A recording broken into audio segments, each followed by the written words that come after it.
Hello, hello, hello. Welcome to the Mrs. Mummy PhD podcast. I am your host, Michelle Gibbs, and I am passionate about helping scholarly mamas like you navigate your journeys with purpose so you can achieve your life and academic goals without sacrificing what matters. The reality is that scholarly mama life is multidimensional.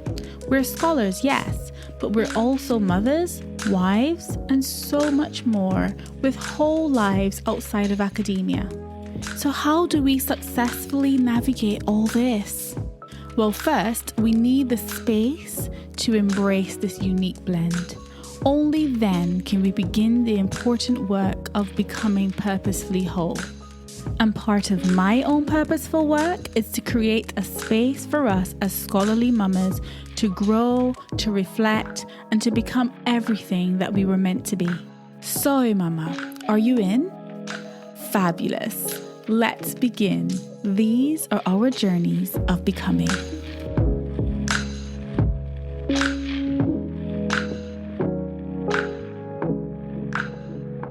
Hey, mama, welcome back to the podcast. I want to kick today's episode off with a question. And the question is, what matters most to you in your life as a scholarly mama? Now, you may not have asked yourself this question for a long time, but after the start to 2023 that we had in our family, I thought it may be worth reflecting on this now. So what matters most to you in your life as a scholarly mama? Is it your degree titles? Maybe it's the prestige of your institution. Perhaps it's the number of bids or grants that you've won for your research. Is it the recognition you get from your academic peers? Or is it the impact factor of the journal where you got your last paper published? Perhaps none of the above are your most treasured achievements in your life as a scholarly mama, and I certainly don't blame you. But if you don't know what matters to you most as a scholarly mama, or it feels like something's missing for you, then finding fulfillment or defining what fulfillment means to you may be a good place to start. You see, finding fulfillment is the process of discovering and pursuing what brings you joy and satisfaction in life. It's about finding a sense of purpose and meaning that can help guide your decisions and actions. So in today's episode, I want to explore what finding fulfillment is, why it's important, and how to get started on the path towards meaningful living. So what gives your life fulfillment? Well, one dictionary defines fulfillment as the act of doing or having what is required or necessary. The feeling of being happy and satisfied with what you're doing or have done. That's a definition. So it's when someone's needs and desires are met.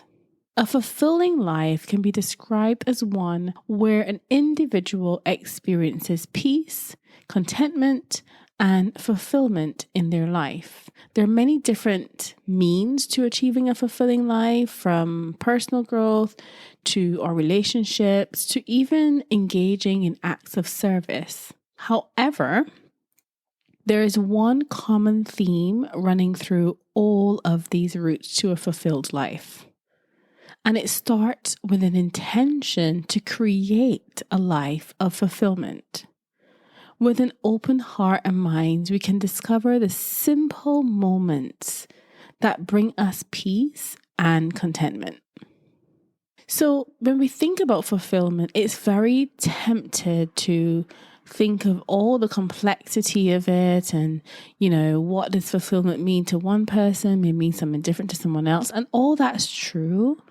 But the key to fulfillment, I think, is simplicity. So every now and again, when we're tempted to become lost in ourselves and our circumstances, we are sent little reminders about what matters most. And I promise you, it's not the complexity. I recently experienced exactly this. And it was a timely reminder that fulfillment in life can be found in the simplest of things. Let me share the story with you. Oh, mama. Oh, it was one of those mornings. We were rushing out of the house for the morning school run after a night of disturbed sleep because our toddler wasn't having the best night. So my husband and I took turns waking with him. So I was feeling supremely frazzled. Listen, this scholarly mama here needs sleep to function, okay? Let's just get that out in the open. So on top of that, it was a cold February morning and we were venturing out into the frosty, foggy outdoors as we loaded up the car. With all the bags and boys accounted for, I did my usual traffic check before beginning our school run and realized that every possible direction would lead us into traffic. Oh, nightmare. Anyway, I made the choice of which route to take and off we went. Feeling hot and bothered, or rather freezing cold and frazzled, we joined the impending traffic. As we always do, we tuned into our favourite podcast show that the kids love to listen to, and we made our way towards school. By some miracle or the other, I managed to get our eldest son to school on time. Thank God for that. We said all of our I love yous and see you laters, and I continued on toward our middle son's school to drop him off. However, it wasn't long before we became stuck in more traffic again. Getting him to school on time just didn't seem like it was going to happen that day. What a horrendous start to the morning, I thought to myself, as the boys quietly listened to their storytime podcast over the loudspeaker. So as I glanced into the rearview mirror to check the traffic behind, I noticed something out of the corner of my eye. Something so simple and so ordinary and yet so beautiful and needed in that moment of frustration. So despite all of the traffic shenanigans and the concern that we were going to be late, I watched in my rearview mirror as our toddler son slowly reached out his hand to our middle son. And as we crawled along in what felt like 3 miles per hour traffic, they tightly held on to each other. They continued to do so, taking turns, smiling at each other. It was so cute, so cute. Then simultaneously, they turned their heads in the opposite direction and gazed out of their respective windows, still holding hands. It was as if nothing else mattered other than the fact that they had each other. My heart literally skipped a few beats as I watched this brotherly love unfold. Then it hit me. This was what fulfillment felt like to me. It was a subtle yet profound feeling.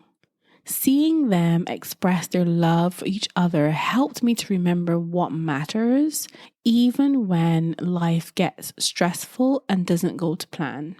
It reminded me in that moment that our kids felt safe, they felt happy and loved, and that is what mattered. These are the moments that give me perspective, and these are the moments that give life meaning. This one reminded me of why I am so intentional about living a fulfilled life. It was like life paused just for a second. It's both the boys and I held on to that moment, and there were no words to describe it. So off we went to each start our days feeling loved, treasured, and fulfilled. So why does it matter to prioritize what matters? Well, when you focus on what matters, you're able to experience fulfillment because fulfillment is a benefit of the living. It's something that you do while you have life and breath. Whatever your beliefs about death, I'm sure you would agree that your time here on this earth is limited, and finding fulfillment in life is a decision that is within your control in the majority of cases. It's an intentional choice. But the problem is that we think we have time. As you guys probably know from following me on Instagram, my husband and I recently lost one of our closest friends. He was one of my husband's best friends for over 30 years and quickly became a brother to us both when we became a couple. So after losing him suddenly at the beginning of this year to a short and unexpected 2-week battle with an aggressive cardiac sarcoma, we struggle to come to terms with the reality that he's no longer with us.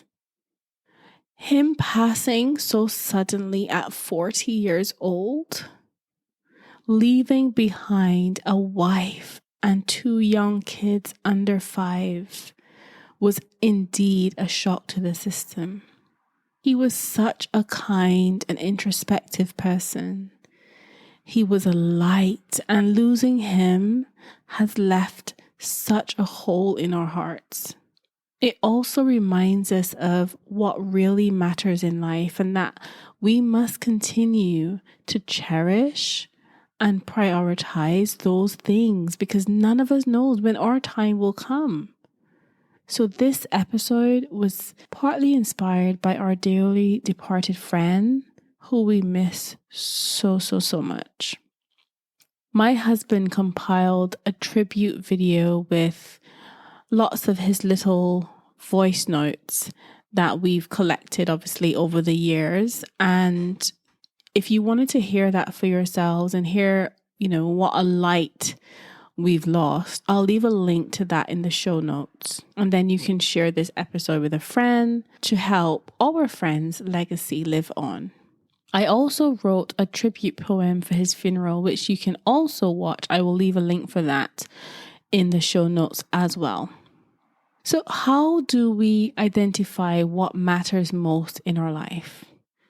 We all have a desire to identify what matters most in life and make it our priority. But how do we go about it?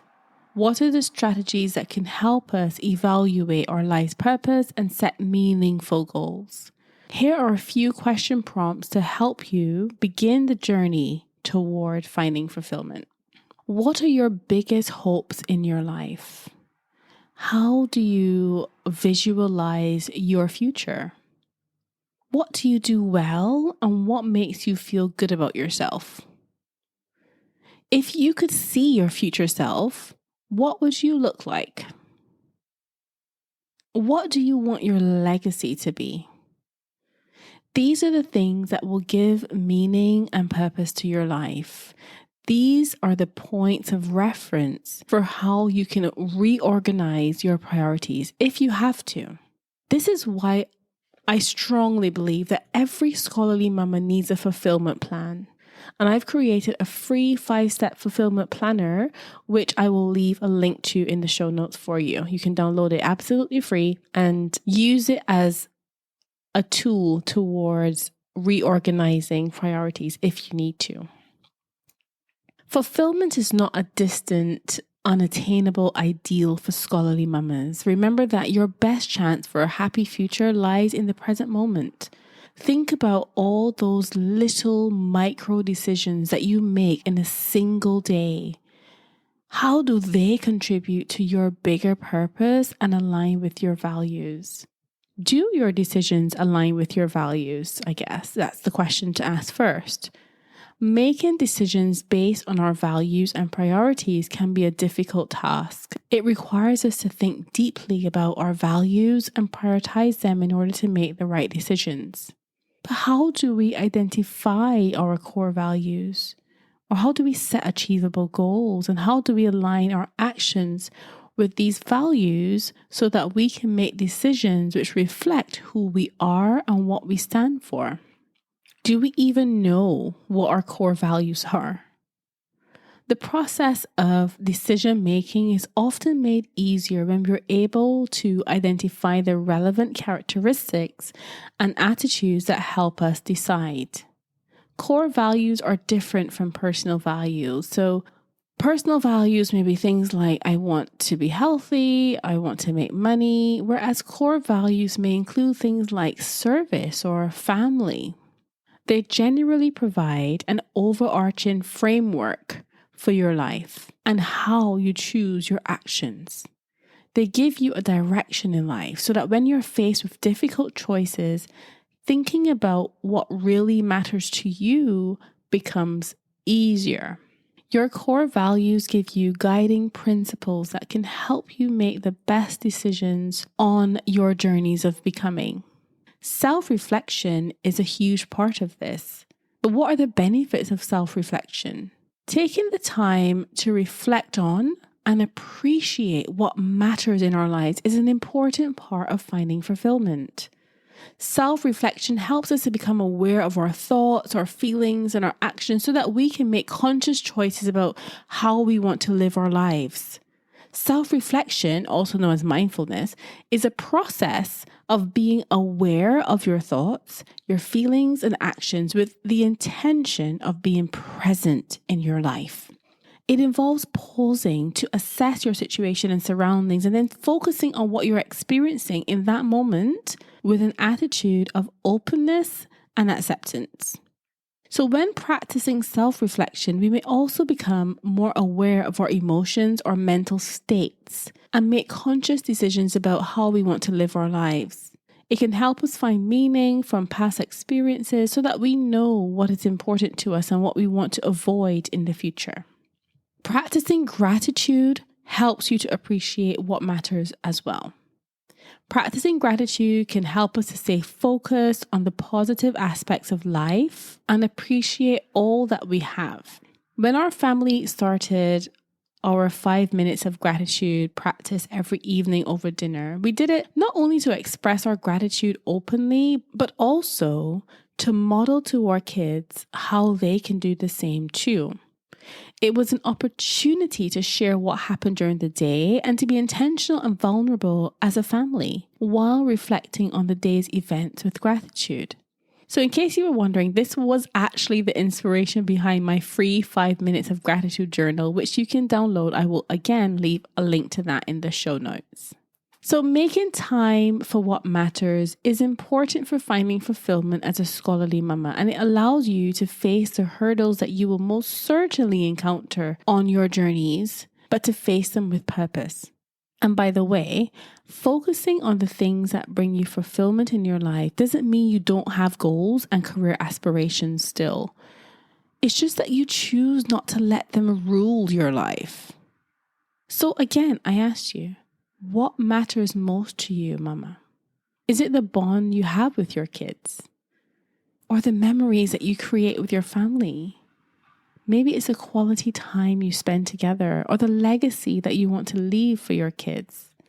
What impact do you want to have in the world? What good would you like to do for others? When academic life gets tough, it's so easy to lose sight of what matters most to us as scholarly mamas. We become so fixated on reaching milestones and destinations in our careers and in pursuit of our academic achievements that we rob ourselves of the joy, fulfillment, and purpose in the journey of getting there. Mama, real life is still happening while we are busy building careers. We are still mothering our kids. We are still evolving in our marriages and our relationships. We are still growing as individuals. Academic life does not happen in a vacuum. Yet, we prioritize and pedestalize our academic pursuits as if it were so, denying the whole lives that we have outside of academia. And unfortunately, this is often to our own detriment in the long term. So when you're spending quality time with your family or practicing self-care or exercising your faith or volunteering in your community, helping a friend, looking after your mental well-being, or just doing something else that you consider purposeful, it's never a waste of time, mama. So as we bring this episode to a close, I just wanted to recap that we talked today about finding fulfillment in life as a scholarly mama. And although that will look different for everyone, it's important to realize that it begins with you. It begins with you making small, intentional, micro decisions that align with your purposeful goals. It's about doing the things that make life worthwhile for you and for those you share it with. Really, it's about prioritizing what matters. It's important to make time for what matters to you and prioritize the things that bring you joy and fulfillment in life. So first, the clarity, then the action, because these are our journeys of becoming. So how have you found the juggle of family, work, and life as a scholarly mama? What tips would you share about finding fulfillment that I've overlooked for this episode? If you enjoy this episode, please share it with another scholarly mama you know. And until next time, mama, I'm sending you lots of love and lots of gratitude. Take care. Speak to you soon. Bye-bye. Thank you so much for tuning in to the Mrs. Mummy PhD podcast. I hope you've enjoyed this episode. And if you did and you want in on this movement, why not head over to mrsmummyphd.com. You can join the waitlist for our exclusive community of smart, purposeful, scholarly mamas. We'd love to see you on the inside. Remember, mama, these are our journeys of becoming.